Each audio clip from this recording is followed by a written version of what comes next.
कमरा नंबर 217 के दरवाजे पर लगी पीली टेप अब भी हवा में फड़फड़ा रही थी, जबकि आधी रात बीत चुकी थी। उसी दरवाजे के भीतर फर्श पर बैठा अंकित पसीने से भीगा हुआ था और उसकी नजर छत के पंखे पर टिकी हुई थी, जो बिना बिजली के बहुत धीरे धीरे घूम रहा था। हॉस्टल के बाकी कमरों में सन्नाटा था, लेकिन 217 के अंदर दीवारें जैसे सांस ले रही थीं। यह वही कमरा था जिसे प्रशासन ने कुछ घंटे पहले ही बंद घोषित किया था। कारण किसी रजिस्टर में नहीं लिखा गया, बस एक लाइन थी, तकनीकी कारणों से। अंकित उस वक्त भी अंदर था। जब वार्डन ने नीचे से शोर मचाया, तब तक दरवाजा जाम हो चुका था। उसी पल से कमरे में समय अजीब तरह से खींचने लगा था। कुछ हफ्ते पहले अंकित इसी हॉस्टल में रहने आया था। कमरा 217 उसे इसलिए मिला क्योंकि बाकी छात्र उसे लेने से मना कर चुके थे। कमरे में घुसते ही एक अजीब सी ठंडक महसूस होती थी, जैसे खिड़की खुली हो, जबकि खिड़की हमेशा बंद रहती थी। रात को पंखा अपने आप रुक जाता और फिर अचानक चलने लगता। हर बार अंकित को लगता कि शायद बिजली की समस्या होगी, लेकिन मीटर कभी नहीं गिरा।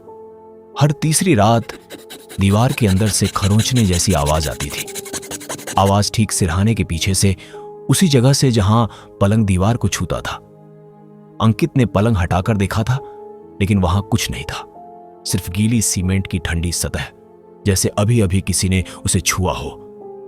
उस आखिरी रात जब कमरा बंद किया गया, अंकित ने पहली बार दीवार पर उभरे काले निशान देखे।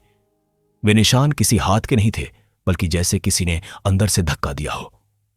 उसी पल पंखा चलने लगा और उसके घूमने की आवाज के साथ एक और आवाज जुड़ गई, कमरे में किसी के चलने की, जबकि अंकित अकेला था।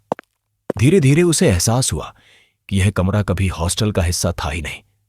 सालों पहले यहां एक पुराना स्टोर रूम था, जिसे जल्दबाजी में कमरा बना दिया गया।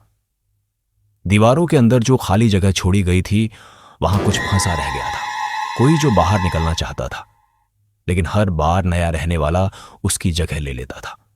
सुबह जब दरवाजा तोड़ा गया तो कमरा 217 खाली था।